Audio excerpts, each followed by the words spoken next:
Hello class, I'm going to discuss Lab 48 student grades with averages and GPAs with you. Now the first part of this assignment is a repeat of Lab 47. And so I've basically taken the instructions from Lab 47 and copied and pasted them into Lab 48.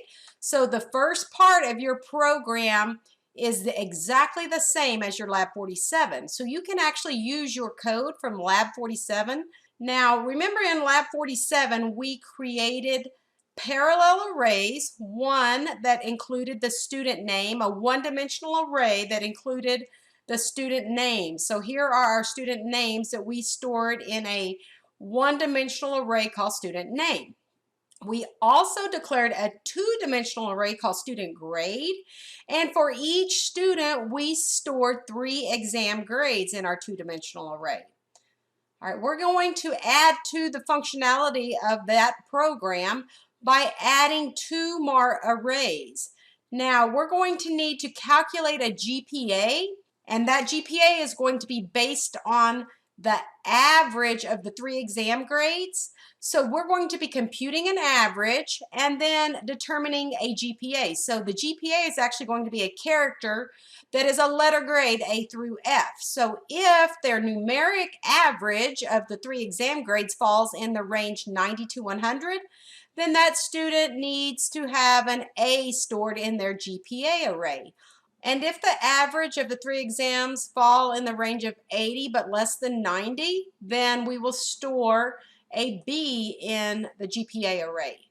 So let's look at the rest of these bullets. It says create 2 more parallel arrays, one called numeric average, the other one called GPA. Now numeric average needs to be of type double because it's actually going to need to hold the average of the 3 exam grades. And then the GPA array needs to be of type character because it needs to hold either an A, letter grade A, through a letter grade F. You will need an accumulator, and instead of initializing it once at the beginning of your program, well, we're going to have to initialize it inside the outer loop so that it is reset for each student. This accumulator is the one we're going to use to compute the numeric average. So that is why it has to be reset. For each student, we need our accumulator to start over because it's going to hold the sum of all of the exam grades for each student. For help using if-else-if to calculate the GPA, we can refer to slide 7 of the 4C PPT. I'll pull that up. This is the 4.7 PPT file, and you will see that it's an if-else-if. If the test score is greater than or equal to A score. So this for us would be like a 90. These are actually defined constants. So in our code, we're going to have a 90 here. So if our this won't be test score. In our program, it's going to be numeric average sub I, if I is the counter of your outside loop. So if numeric average sub I is greater than or equal to a 90, then we're going to need to store in our GPA sub I array an A character. Else if our test score is greater than or equal to an 80, then we're going to store in our GPA sub I array a B, the character B. So this will work. You're just going to have to make a few modifications so that it works for our needs in our program. You won't be outputting anything. You're going to be storing the correct letter in the GPA array. The student's average should be output right justified in a field width of 9, and the GPA should be output right justified in a field width of 5 as shown in the output below. So I'm going to take you to the sample output. This table looks familiar. The first 4 columns are the same data that we output last time. We're just adding to our program the numeric average array data and the GPA array data. So for each student, we need to store in the numeric average array the average of their exam grades. And then we also need to store in our GPA array the character that represents their letter grade. So let's go up and look at the sample data structures for numeric average and for GPA. All right, the sample numeric average array declaration is below. this is how I can define my numeric average. My numeric average needs to be of data type double, and it needs to allocate 5 memory locations. So in other words, numeric average sub 0, well, that is Amanda Bain's grade. And numeric average sub 1, well, that belongs to Victor Hughes. You see how they're still parallel arrays? You can also look down here in our sample output.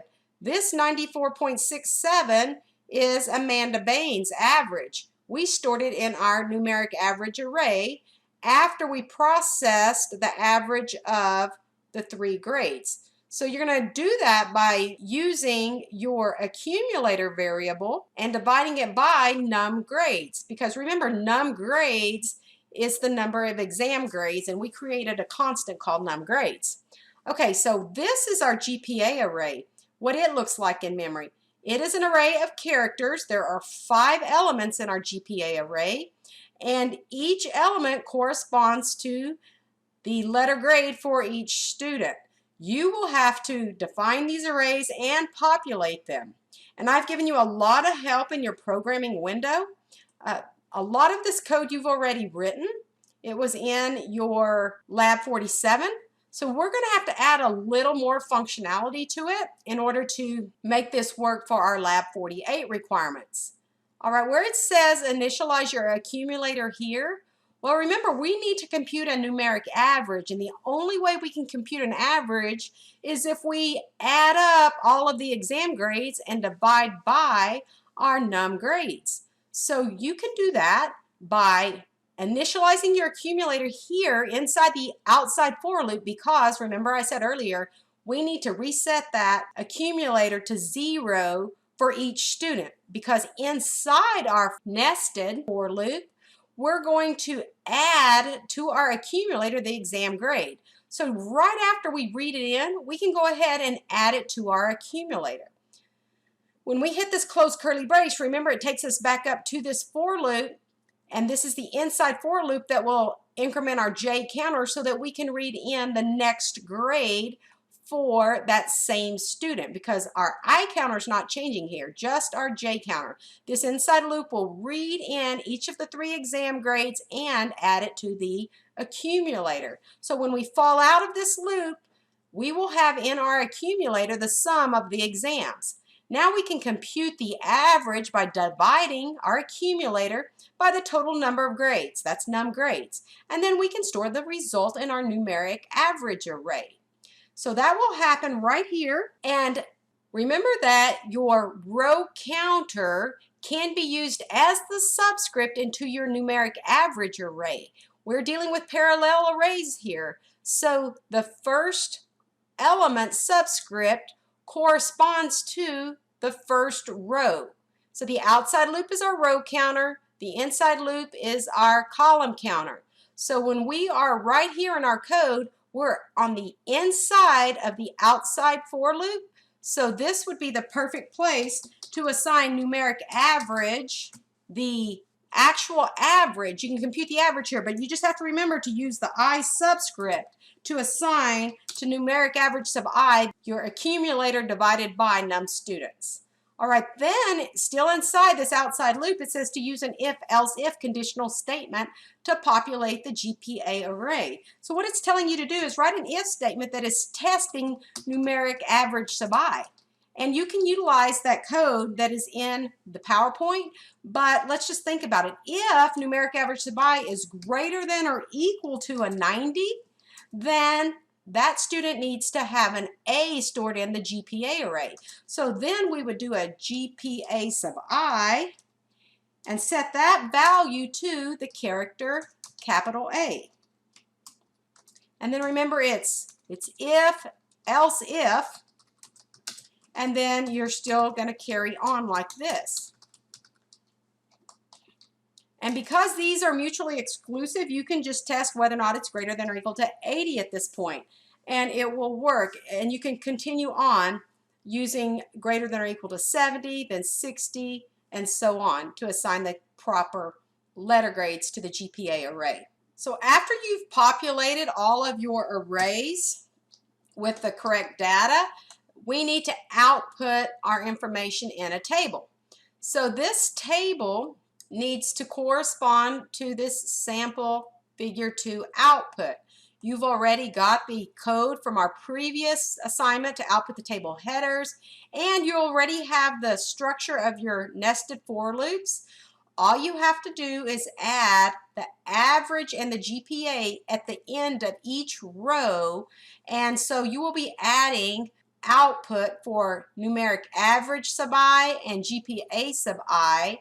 And remember, the output needs to be formatted right, justified. The average was supposed to be in a field width of 9, and the GPA should be output in a field width of 5. So this should give you some help getting you started with the assignment. If you need some help, let me know.